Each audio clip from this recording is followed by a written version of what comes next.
Assalamualaikum warahmatullahi wabarakatuh. Kami dari kelompok 9 ingin menjelaskan materi kami yang berjudul Kebutuhan dana dan sumber dana dalam bisnis.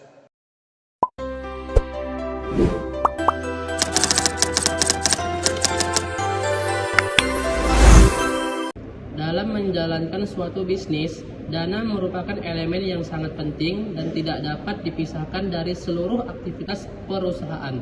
Tanpa adanya dana, kegiatan operasional perusahaan tidak akan berjalan dengan baik karena seluruh proses bisnis, mulai dari pengadaan bahan baku hingga distribusi hasil produksi, membutuhkan pembiayaan. Kebutuhan dana dalam bisnis muncul karena setiap perusahaan memerlukan modal untuk memulai, mengembangkan, dan mempertahankan kegiatan usahanya. Kebutuhan ini dapat berupa dana kas untuk aktivitas sehari-hari atau dana investasi untuk membeli aset tetap seperti tanah, bangunan, dan mesin.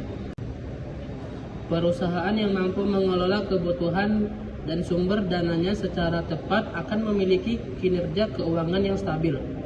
Sebaliknya, perusahaan yang gagal memperkirakan kebutuhan dananya beresiko mengalami kesulitan keuangan, penurunan produktivitas, dan bahkan kebangkrutan.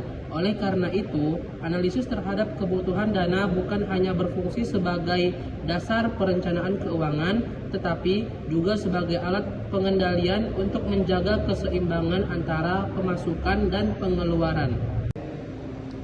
Kebutuhan dana juga erat kaitannya dengan strategi jangka panjang perusahaan. Misalnya, ketika perusahaan berancang melakukan ekspansi besar, maka diperlukan tambahan dana yang cukup besar untuk membiayai produksi, promosi, dan distribusi. Tanpa ketersediaan dana yang memadai, peluang bisnis bisa terlewat. Dengan kata lain, dana berfungsi sebagai darah bagi keberlangsungan bisnis yang mengalihkan energi bagi setiap kegiatan usaha agar tetap hidup dan berkembang.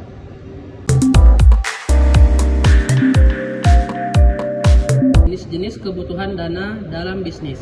1. Kebutuhan dana jangka pendek. Kebutuhan dana jangka pendek adalah dana yang digunakan untuk memenuhi keperluan operasional perusahaan sehari-hari. Biasanya dalam periode kurang dari 1 tahun, dana ini mencakup biaya pembelian bahan baku, gaji karyawan, pembayaran listrik, biaya transportasi, serta kebutuhan lain yang sifatnya rutin. Contohnya, sebuah perusahaan konvensi membutuhkan dana untuk membeli kain dan benang setiap minggu. Ketika produk sudah terjual dan uang kembali masuk, dana tersebut akan berputar kembali untuk produksi berikutnya. Jika perusahaan tidak memiliki cukup kas, maka operasional akan terhambat, bahkan bisa menunda pesanan pelanggan.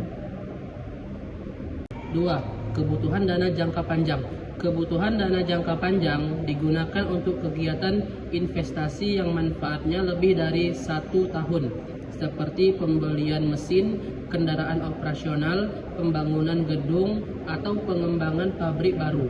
Dana jangka panjang bersifat strategis karena berhubungan dengan pertumbuhan perusahaan di masa depan.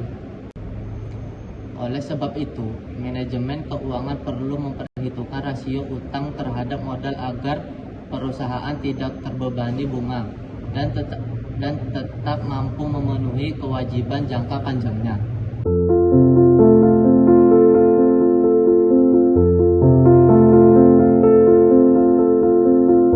Faktor-faktor yang mempengaruhi kebutuhan dana. 1. Skala usaha. Semakin besar skala usaha, semakin besar pula dana yang dibutuhkan. Perusahaan besar membutuhkan modal kerja yang jauh lebih besar untuk membiayai pembelian bahan baku, gaji pegawai, hingga biaya pemasaran. 2. Jenis usaha. Jenis usaha turut menentukan jumlah kebutuhan dana.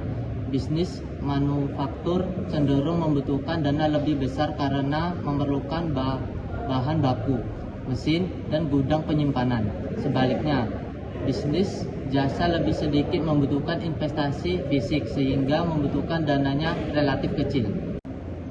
3. tingkat pertumbuhan. Perusahaan yang sedang dalam tahap ekspansi atau pertumbuhan cepat biasanya memerlukan tambahan dana besar untuk memenuhi peningkatan kapasitas produksi dan penetrasi pasar baru.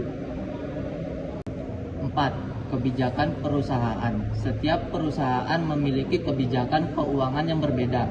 Misalnya kebijakan memberikan kredit kepada pelanggan menyebabkan meningkatnya piutang.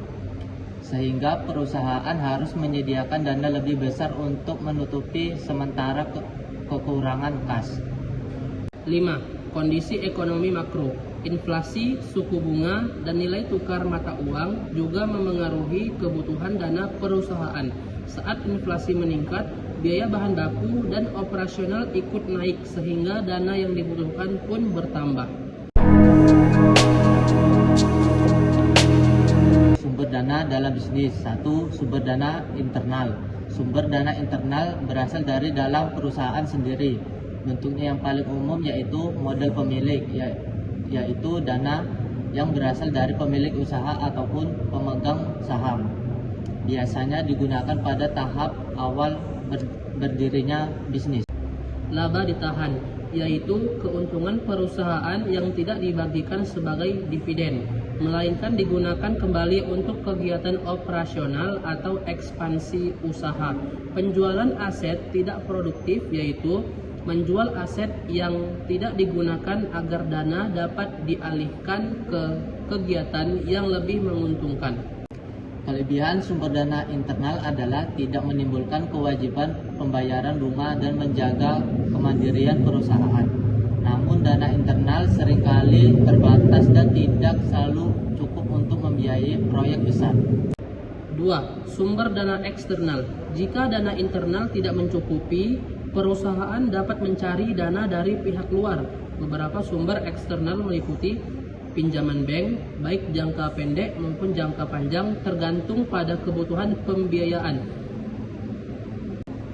Penerbitan obligasi yang umum dilakukan oleh perusahaan besar untuk menghimpun dana investasi jangka panjang. Modal ventura, yaitu investasi dari pihak luar yang bersedia menanggung risiko dengan imbalan kepemilikan sebagian saham. Penjualan saham baru, di mana perusahaan memperoleh dana melalui pasar modal. Pemilihan sumber dana eksternal harus mempertimbangkan resiko dan kemampuan perusahaan dalam memenuhi kewajiban finansial. Semakin besar utang yang ditanggung, semakin tinggi resiko keuangan yang harus dihadapi. Pertimbangan dalam memilih sumber dana. Menentukan sumber dana yang tepat adalah keputusan strategis yang berpengaruh besar terhadap struktur modal dan keberlanjutan bisnis. Menurut Brigham dan Houston, ada beberapa faktor penting yang harus dipertimbangkan dalam memilih sumber dana. 1. Biaya modal atau cost of capital. Perusahaan harus memilih sumber dana dengan biaya modal serendah mungkin agar tidak menekan laba. Misalnya penggunaan dana internal umumnya lebih murah dibandingkan pinjaman bank. 2. Risiko keuangan. Semakin tinggi proporsi utang, semakin besar pula risiko gagal bayar. Struktur modal yang terlalu berat di utang dapat mengancam stabilitas perusahaan, apalagi saat kondisi ekonomi memburuk.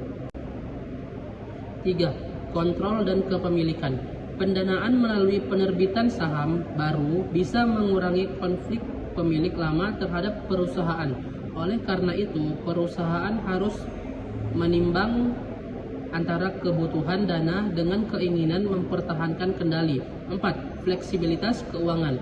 Perusahaan perlu memastikan bahwa sumber dana yang dipilih tidak mengikat terlalu lama agar bisa menyesuaikan diri dengan perubahan kondisi pasar. 5. Kondisi pasar modal dan perbankan. Jika pasar modal sedang stabil, menerbitkan saham atau obligasi bisa menjadi pilihan. Namun, jika suku bunga rendah, pinjaman bank mungkin lebih menguntungkan.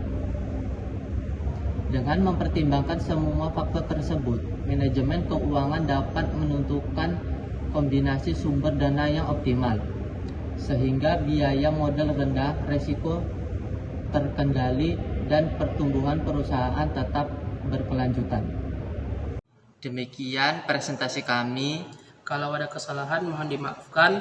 Wassalamualaikum warahmatullahi wabarakatuh.